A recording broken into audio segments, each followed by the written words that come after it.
Dalsniba mountain from our Norwegian cruise in August of 2018 aboard the beautiful Norwegian Jade. So this was the second part of our shore excursion. We had already gone to Eagle Road. Here we are on our way to Dalsniba, and it's quite dramatic. This overlook that you see here is roughly 1,500 meters above sea level, giving this dramatic view of the valley from the Geiranger fjord.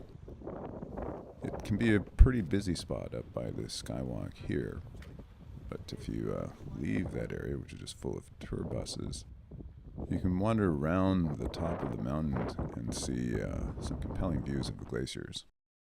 And if you look down far enough, you can see the road that follows along towards the bottom of the valley, leading all the way up to Dalsniba mountain.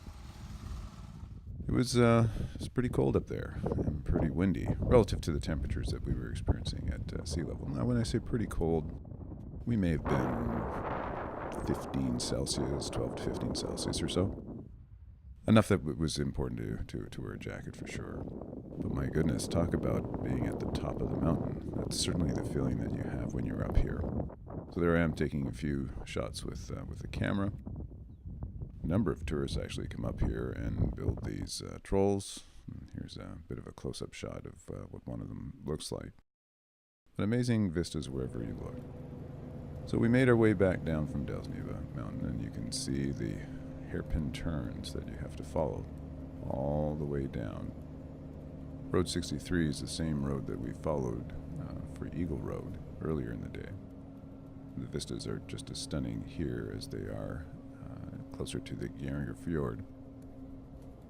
And it takes about an hour for the bus to make its way back and forth from Geiranger to Dalsniba.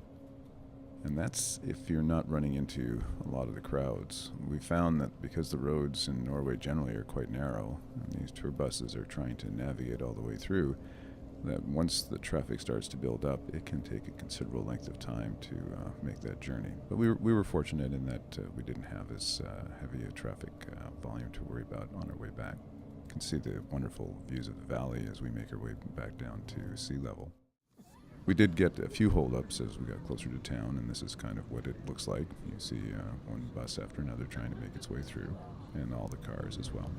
But we had no problem getting back to port. Once we did make our way back to port, these were the types of views that we had as we were leaving Geiranger. We came across this amazing waterfall. Also was able to grab a good photo of it as we went by. Terrific day in Geiranger.